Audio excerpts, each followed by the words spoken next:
Olá, você aí, mais uma vez, seja bem-vindo aqui. Quero falar com você, aluno da psicanálise, né? No outro vídeo saiu quase da psicologia. É que eu também atendo alunos da psicologia, do direito, da medicina, alunos iniciantes que estão começando a carreira e tudo, e aí eu travei. Mas aqui, de novo, com você, aluno da psicanálise, da Escola Brasileira de Linguagem do Corpo e Psicanálise, da Cristina Cairo. É um prazer e uma honra estar aqui de novo com vocês. E hoje eu vou abordar um assunto que tem saído também bastante, mas com os alunos de final de curso, tá? Muitos alunos chegam para mim e falam assim, olha, eu preciso fazer a sessão de PNL, Programação Neurolinguística. Como eu faço? E aí eu pergunto, você tem alguma questão? Porque isso também é parte obrigatória do currículo de vocês. E eu pergunto se tem alguma questão já pronta, que quer trabalhar, alguma coisa que precisa entender ou trazer recursos, né? Vamos lá. Qual é a grande dúvida do que é a programação neurolinguística? Imagina que na nossa neuroplasticidade, lá na nossa estrutura, né, na nossa geografia freudiana, né, eu tenho lá o consciente, o inconsciente e o pré-consciente, eu tenho ali o meu id, ego, superego, essa mistura toda, eles conversando. Ou pelo lado junguiano, você vai falar que você tem lá os seus traumas, né? No caso os complexos, desculpa, né? Para Jung é complexo, você tem lá a sua ânima, seu ânimo, você tem sua máscara, você tem, enfim, tem a sua sombra, né? Tem o seu ego, a ideia é atingir o seu self, enfim, tem uma alma do lado de fora, nossa centelha de vida, que é esse ego que vem, diferente do ego para Freud, né?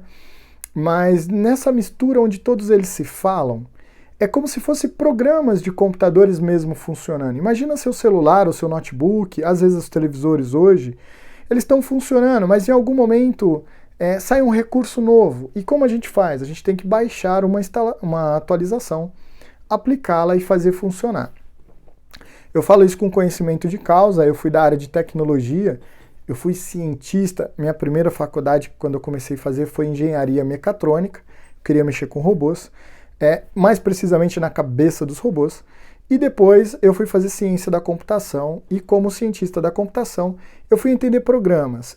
Depois, no mercado de trabalho, eu fui trabalhar com RP, entendendo o que era o desejo das pessoas para fazer a empresa funcionar, da área do negócio e tudo mais, e eu explicava isso para os programadores porque eu entendia as duas coisas.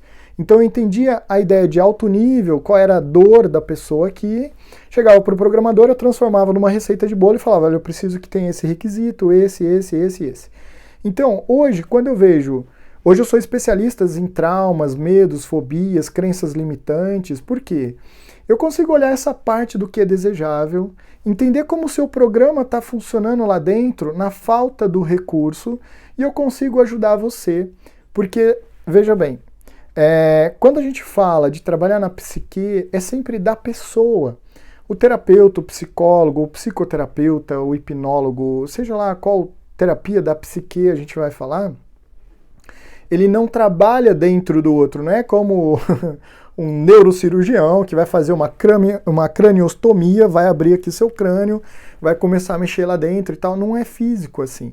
Mas você faz uma condução, você ajuda, você direciona, você apoia, você mostra como que a pessoa vai fazer isso, tá bom?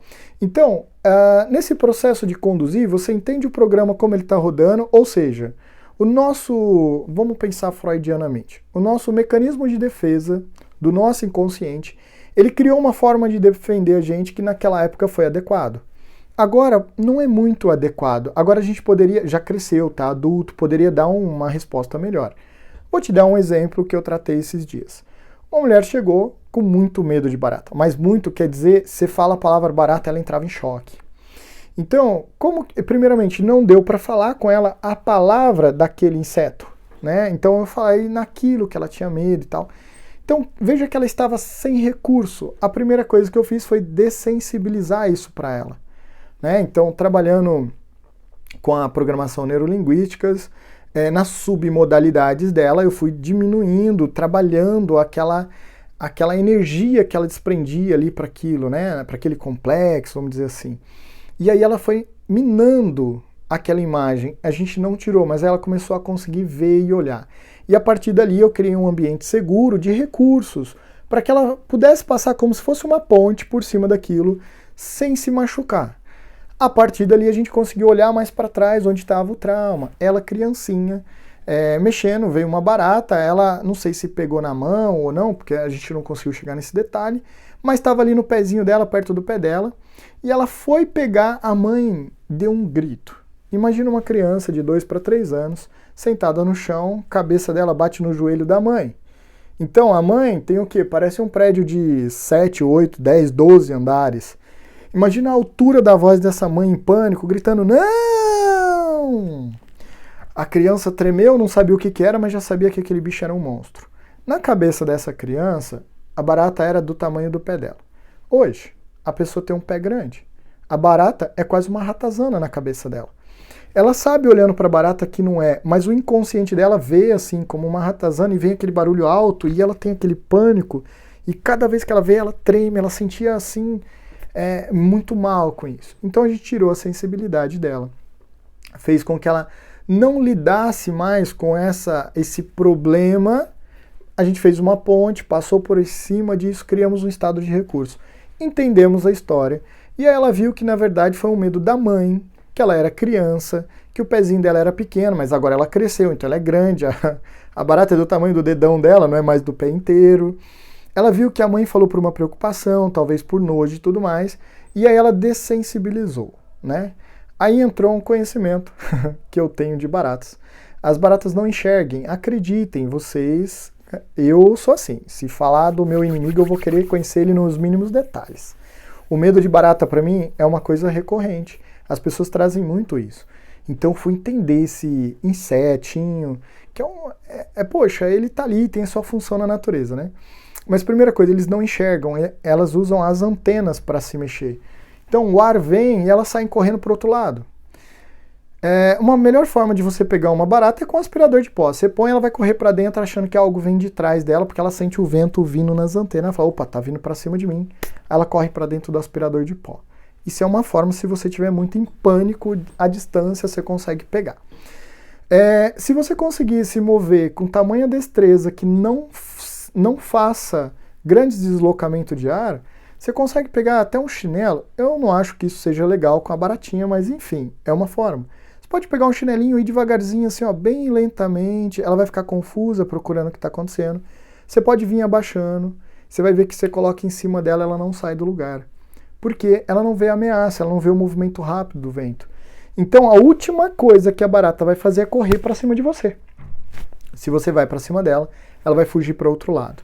Então, não precisa olhar para essa barata como algo assim, nossa, meu Deus, que pânico, né? Estou dando um exemplo de barata, mas é o mesmo com lagartixa, rato. Eu tratei na sexta-feira uma fobia. Fobia não, um problema com ovo. A pessoa tinha um problema muito grave com ovo e por uma questão de infância também, mais de 20 e tantos anos que ela não comia. Em poucos minutos, batendo um papo, assim, ó, 3, 4 palavras, ela trocou aquela associação ruim que ela tinha, ela colocou uma memória nova no lugar, assim, associando a coisas boas que ela gosta. A partir dali, na mesma manhã, ela já foi lá e comeu ovo depois de 20 e tantos anos. Então você vê, as memórias na cabeça da gente, elas ficam registradas, e isso é uma pena, porque quando ela fica gravada sem recurso, a cabeça não entende que a gente cresceu, que a gente não é mais aquela criança. Não, a gente tem regressão todo o tempo. Quer ver um exemplo? Dizem que 2 adultos brigando no trânsito parecem 2 crianças. Por quê? Porque eles estão em estado regredido, eles voltaram realmente para aquele estado regredido. Então o que a gente faz? A gente lida com isso. Assim é trauma de mãe, de pai, de fome, de comida, de cigarro, de seja lá o que for, né? Mas tem que pensar que primeiro você tem que querer tirar isso. Ah, Flávio, então você resolve qualquer problema? Não. Tem uma coisa que a gente tem que ver na programação neurolinguística que chama ecologia. É importante isso, mas tirar o seu problema, o seu trauma, o seu receio, Mas qual a importância disso para você? Né? Aí entra o que a gente chama na psicanálise de ganhos secundários. Se isso é sua muleta, eu arranco de você, o que vai acontecer? Você vai ter problema em outra área. Então, eu dessensibilizo um pouco para a gente conseguir lidar com isso, olhar para dentro disso e, a partir daí, ressignificar um outro problema que está gerando a necessidade dessa muleta. Eu não arranco a muleta, senão as pessoas vão passar mal. No começo eu fiz isso. Teve uma moça que ela chegou, uma aluna também, e ela chegou com uma dor na perna que já estava lá há muito tempo, uma dor crônica. E numa sessão, ela chegou com essa dor, eu falei, bom, tá com a dor, a gente arranca. Isso foi logo no começo, tem uns anos já. E eu falei, tá com dor, a gente tira a dor, tudo bem, como é que é a dor, como é que parece isso, me materializa assim, parece assim, assim, assado e tal, então arrancamos a dor dela, jogamos fora, e, enfim, demos um fim na dor dela. Ela ficou super feliz. Na outra semana ela não voltou. Na terceira semana ela falou assim, Flávio, sabe o que é? Eu tô querendo ir, mas eu tô com uma questão que eu não sei como te falar. Eu tenho vergonha de falar isso, mas é como se eu quisesse minha dor de volta. Aí eu falei, ué, o que tá acontecendo? E aí, ela queria realmente, porque era a muleta dela, sem aquilo ela não sabia lidar. Bom, uma vez que estava tratado isso, a gente foi trabalhar como era a dor e tal, e aí foi um processo psicanalítico. Até por isso que eu falo que eu sou psicoterapeuta, porque eu uso tudo isso como ferramenta, né? Linguagem do corpo, hipnose clínica, programação neurolinguística, enfim, tudo para mim são ferramentas. Então aí a gente foi trabalhar psicanaliticamente o restante, agora que ela não tinha dor. Mas percebe que eu tirei uma muleta, e talvez ali foi um pouco de furor curandos, né? A vontade de ajudar, mas eu entendi que às vezes ecologicamente não é bom. Então eu passei a lidar com isso com muito mais calma, com muito mais delicadeza, sabendo se eu devo ou não. Outro exemplo para vocês. Medo de dirigir, medo de nadar, de entrar na água, né? Então uma pessoa chegou para mim e falou assim, olha, eu quero dirigir, a outra queria tirar o medo da água. Eu falei, tá bom, vou tirar. Aí eu parei e falei assim, pera, me veio um negócio aqui, não sei se foi um mentor, alguma coisa. Eu falei, aguenta aí, Flávio, tem alguma coisa estranha aí. Aí eu parei e falei, o que especificamente você quer fazer? Não, tem uma piscina lá no clube, eu quero nadar e tal. Que piscina é essa? Uma piscina olímpica. Você vai quando? Eu vou normalmente no dia tal, que não tem ninguém lá, eu fico sozinha, eu posso cair na piscina. Eu falei, você já viu a profundidade dela? Ela falou, vi, tem 3 metros. Você sabe nadar? Ela? Não. Eu falei assim, então vamos aprender primeiro? Vamos entrar na escola, vamos aprender, entra numa piscina rasa, aprende a bater os braços. Se você se jogar lá sem medo, você vai morrer afogado. O mesmo carro, mas você já sabe dirigir? Tem habilitação? Não. Então, olha, vamos devagar. O que você acha de pegar primeiro uma autoescola e a gente marca junto, eu faço uma sessão, você já vai para aula. Isso chama ecologia, né? É trabalhar o problema por trás do problema. Então, às vezes, as pessoas chegam e falam, PNL é legal, vamos lá arrumar, mudar a ideia, mudar a história. Então, em que momento eu acho que deve ser usado a psicanálise, em que momento eu acho que deve ser usado a PNL? A PNL é profunda, ela é rápida, mas às vezes a pessoa precisa esvaziar. A pessoa não é ouvida, a pessoa não se sente amada, não se sente pertencente. Então não é uma questão de chegar lá e mudar um programa na cabeça. Tem um vazio. Às vezes a pessoa está explodindo, ela está aqui, é uma bomba relógio. Ela precisa pôr para fora, ela precisa esvaziar. Não adianta chegar com a PNL e colocar nesse momento. Então, a PNL é muito bom quando a gente tem um estado sem recurso para criar essa ponte e ajudar a gente a olhar. E depois sim, tirar esse trauma quando você já esvaziou, já limpou tudo. Olha, agora eu estou vendo aqui, ó, o buraco é aqui. Então vamos trabalhar esse buraco, vamos resolver. Né? Então, ela ressignifica, ela dá recurso, ela traz potência. Então, por exemplo, eu não me sinto forte, corajoso, a gente cria gatilhos, cria âncoras. Enfim, você consegue trabalhar com muita coisa. Para psicologia, desculpa, eu acabei de atender também um amigo da psicologia. Para psicanálise, psicologia também. O que eu acho muito legal vocês pegarem para falar? A PNL, ela traz para vocês os metamodelos de linguagem. Isso ajuda vocês a entenderem, por exemplo, quando uma pessoa está generalizando. Não, todo homem é igual. Todo homem é igual, mas você conhece todos os homens? Eu sou louco para namorar, mas esses homens hoje em dia, todos eles, de que fase, de que idade, como é que é isso. Então, quando a pessoa generaliza, é fácil ir para o problema. E aí você vai segmentando, né? Você vai trazendo para baixo isso, a pessoa vai se enquadrando. Então, de que forma especificamente, a cor, o jeito, né? Então você consegue, com um metamodelo de linguagem, ir trabalhando perguntas mais bem elaboradas. Entendendo, por exemplo, que hora eu devo fazer uma pergunta aberta ou uma pergunta fechada. Por pergunta aberta se entende pergunta que não levem ao sim ou não, mas leve a pessoa a pensar. No final de uma sessão eu não posso fazer perguntas abertas se já está no horário, eu preciso trabalhar perguntas mais fechadas para ir encerrando a sessão, né? Mas eu também não posso jogar uma pergunta que acabe com a sessão ali, porque a pessoa tem que ir pensando isso, né? Então Freud mesmo, às vezes ele via pouco tempo de sessão, em algum momento ele atendia a pessoa todo dia, em algum momento ele via, opa, peraí, a pessoa, aqui ó, tá aqui a questão que ela não viu. Ali, opa, peraí, você pode repetir isso para mim? Aí a pessoa repetia, ele, tá, muito bem. Bom, por hoje é isso, vamos ficar aqui. Bom, mas tem 10 minutos que a gente começou? Sim, tem 10 minutos, mas você já chegou onde precisava chegar. Então, às vezes o terapeuta, ele faz isso, ele te dá um corte em cima, para. Então, nesse sentido, vocês têm aí na aula de vocês, né, a PNL também, e ela ajuda muito nesse sentido, né? Se peguem bastante. Por exemplo, posições associativas, desassociação, é quando você consegue estar na sessão, mas estar distante, sabendo que ali é a vida do outro, né? Então a PNL ela é muito importante. Se você também faz ela antes, você aproveita melhor esses pontos dentro da aula. Se você não sabe, não tem o que fazer, não sabe o que fazer, uma sugestão que eu falo frequentemente. É obrigatório? Não, mas... por exemplo, frequentemente, o Júnior, professor de linguagem do corpo, ele também atende com linguagem do corpo, outras pessoas também atendem, né, e falam, mas às vezes ele fala, olha, isso daqui para você é importante fazer uma PNL.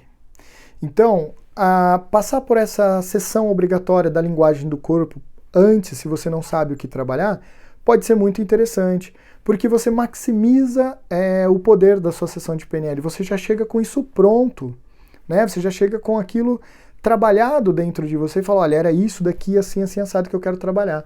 Você chega aberto, você chega disponível, você já chega querendo essa mudança, lembrando que a gente não vai fazer nada dentro da cabeça de vocês, e sim é um autotrabalho, é vocês que baixam o programa, reprograma lá e depois guarda no mesmo lugar, né? A gente só conduz isso, com ferramentas, técnicas, enfim, com tudo isso.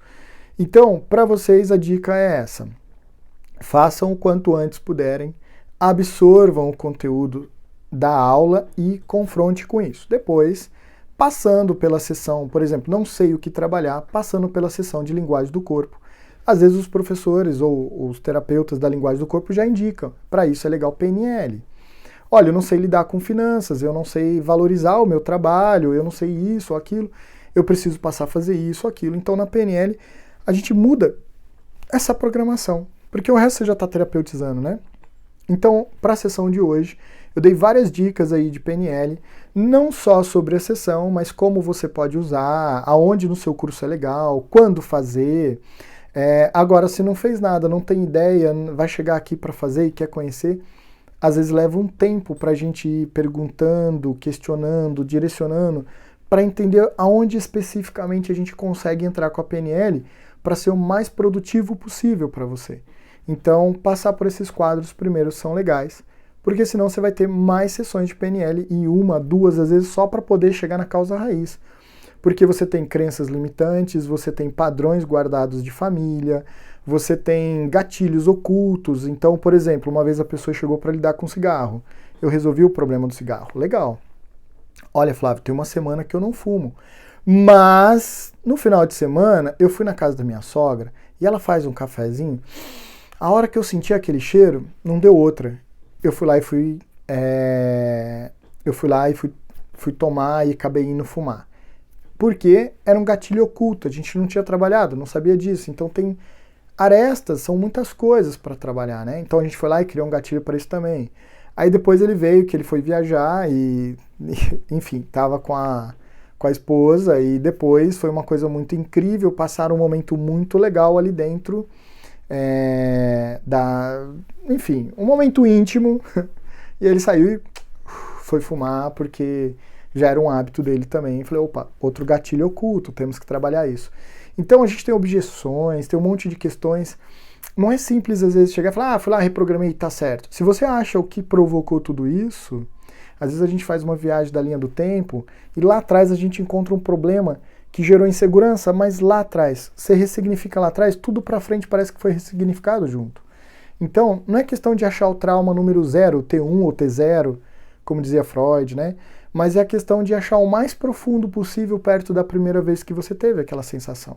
Às vezes não dá para chegar nisso numa única sessão, ainda mais se você não sabe que tem esse problema. Então, as dicas para ser mais efetivo, mais funcional para você se tiver uma coisa, às vezes a própria terapia, a psicanálise vai levar e falar, opa, para aqui. Esse problema é legal, sei lá, e constelar. Se for aqui pela psicanálise vai demorar mais. Olha, isso daqui é legal ir lá fazer na PNL, vamos trocar a sessão, vamos fazer assim. Às vezes eu estou num caso e falo, olha, isso daqui é uma coisa com a mãe e você vai projetar melhor se a gente levar você para lidar com uma mulher e tal, porque aí você vai conseguir pôr isso para fora no automático, né? Quando consegue resolver, fica lá. Quando não consegue, agora eu já vi o que é. Flávio, volta e a gente resolve, não tem problema. Então tem vários amigos terapeutas que eu troco, às vezes eu não tenho espaço, não tenho agenda, e eu dou muita preferência para o pessoal da escola, que eu sei que cada um que eu atendo, ele expande muito essa conexão com os outros, né? Então, às vezes eu não consigo atender gente de fora, eu pego e falo, olha, fulano, você que já passou por mim, eu já conheço, eu sei do seu trabalho, estou acompanhando você consegue dar conta? E aí eu passo, e aí eu vou apoiando, né? Eu vou fazendo uma orientação, um apoio ali por trás. Mas normalmente quando está muito pessoas de fora, eu acabo passando para alguns pacientes, colegas de trabalho já, né? Que já estão atuando nessa parte. E lembrem-se, você só vai ser um colega de trabalho na hora que você tiver seu certificado. É muito importante seguir as aulas, preencher todos os requisitos, fazer tudo que tem que ser feito, tirar seu certificado. Você não vai ser psicanalista com linguagem do corpo ou psicanalista integrativo antes de ter o seu certificado, tá? Então, foca no começo, que daí você lá na frente vai ter tudo mastigadinho e prontinho. Ficou grande? Não era para ser tão grande, mas eu acho que não dava para falar menos, que eu queria que vocês vissem a programação neurolinguística de várias formas dentro da sessão e do curso de vocês, tá bom? Minha missão aqui é ajudar vocês, não é trazer clientes, mas estou aqui à disposição caso vocês queiram fazer comigo a sessão de PNL ou de psicanálise. Eu estou à disposição, tá, para atender vocês ou para direcionar, enfim. Somos companheiros de trabalho e eu acredito que tem muita gente precisando, não dou conta sozinho. Então, quanto mais gente a gente formar, mais pessoas do bem vão estar aí ajudando as pessoas, tá bom? Então, um grande abraço a todos aí para vocês e até o próximo vídeo.